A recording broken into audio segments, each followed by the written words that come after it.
আসসালামু আলাইকুম সুপ্রিয় শিক্ষার্থী, ইনশাআল্লাহ আমি তোমাদের সামনে এখন আলোচনা করব সিলেট বোর্ডে কমপ্লিটিং সেন্টেন্স হিসাবে 2024 সালে এসএসসি পরীক্ষায় যে প্রশ্নগুলো এসেছিল সেগুলো নিয়ে আসো আমরা আলোচনা করি। প্রথম সেন্টেন্সটা দেখো, ক্রিকেট ইজ আ গেম। এটা প্রেজেন্ট টেন্সে লেখা আছে, তাহলে আমরা অবশ্যই ক্রিকেট ইজ আ গেম যেহেতু আছে তাহলে পরবর্তী অংশটুকু মিনিংফুল একটা কিছু দিব যাতে বাক্যটা ক্লিয়ার হয়। আমি লিখছি হুইচ ইজ ভেরি পপুলার, যেটা খুব জনপ্রিয়।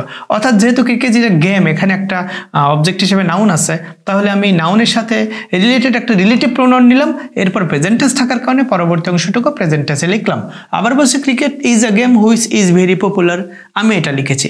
তোমরা যদি অন্য কিছু লিখতে চাও, যদি এরকম লিখতে চাও cricket is a game which is played everywhere, হতেই পারে, কোনো অসুবিধা নেই, তোমরা লিখতেই পারো। আগের অংশ প্রেজেন্ট টেন্স থাকার কারণে পর অংশটুকু আমরা প্রেজেন্ট টেন্সে লিখবা। এরপরে দেখো বি নাম্বারটা, boys and girls of our country, আমাদের দেশের ছেলে এবং মেয়েরা। দেখো পুরোটাই কিন্তু সাবজেক্ট, এরা কি করে এটাই জাস্ট তুমি লিখে দেবা। তাহলে কি করে? ক্রিকেট খেলাকে পছন্দ করে, তাহলে আমি কি লিখেছি লাভ ক্রিকেট ভেরি মাচ। আমাদের দেশের ছেলে এবং মেয়েরা ক্রিকেট খেলাকে খুব পছন্দ করে।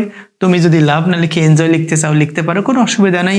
এরপরে দেখো, দো cricket is a costly game, যদিও ক্রিকেট একটা খরচবহুল খেলা, ব্যয়বহুল খেলা। এরপর আমি কি করেছি উই প্লে ইট লিখেছি, আমরা এটা খেলি। আমরা জানি দো অথবা অলদো যদি কোনো সেন্টেন্সের মধ্যে থাকে, সেটা শুরুতে অথবা মাঝখানে যেখানেই থাকুক না কেন, আমরা নর্মালি দো অলদো থাকলে অপর অংশটুকু দো অলদোর সাথে ম্যাচ করবে না, দো অলদো ক্লজের সাথে ম্যাচ করবে না, এরকম একটা সেন্টেন্স লিখবো।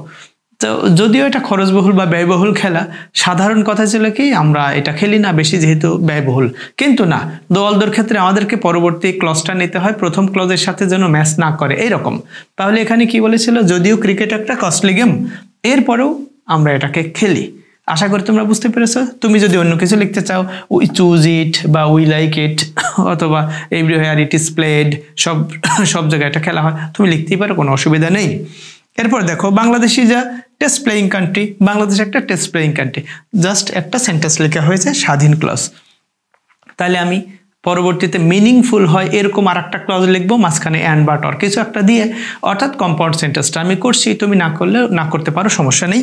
তাহলে Bangladesh is a test playing country but its standard is not high, অর্থাৎ বাংলাদেশ ক্রিকেট টিম সম্পর্কে যা লজিক্যাল, যা সঠিক আমি তাই বলছি। আমার মতে বাংলাদেশ টেস্ট প্লেয়িং কান্ট্রি, কিন্তু এর স্ট্যান্ডার্ডটা এখন হাই হয়নি।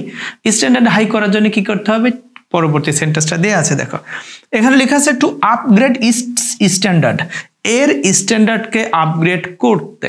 তাহলে আমাদের কি করতে হবে সেটা আমি প্রথম অংশ লিখে দিব। উই শুড ওয়ার্ক হার্ড, আমাদের উচিত কঠোর পরিশ্রম করা, অথবা উই শুড বি অ্যাওয়ার, আমাদেরকে সচেতন হতে হবে। যাই হোক, যে যেটা লিখতে চায় লিখতে পারে। কখনো কখনো আমরা দেখি যে সেন্টেন্সের ক্ষেত্রে কমপ্লিটিং সেন্টেন্সে যে অংশটুকুকে লিখতে হবে আমাদেরকে, সেই অংশটুকু শুরুতে আছে। যেমন প্রশ্ন এখানে ছিল টু আপগ্রেড ইটস স্ট্যান্ডার্ড, এটাই পরে ছিল, আগের অংশটুকু আমরা ফিল আপ করছি উই শুড ওয়ার্ক হার্ড দিয়ে। যাই হোক, তোমরা মনে রাখবা কমপ্লিটিং সেন্টেন্স করার ক্ষেত্রে যে অংশটুকু দেয়া আছে প্রশ্নে সেটা তো তুমি লিখবাই। তুমি নিজের থেকে যে অংশটুকু লিখেছো সেই অংশটুকুর নিচে কিন্তু অবশ্যই আন্ডারলাইন করতে হবে। আশা করি তোমরা বুঝতে পেরেছো। এরপরে যদি কোথাও না বুঝে থাকো অবশ্যই আমাদেরকে কমেন্ট বক্সে এসে জানাও, আমরা চেষ্টা করব তোমাদের না বোঝা প্রবলেমটাকে দূর করতে। আল্লাহ হাফেজ।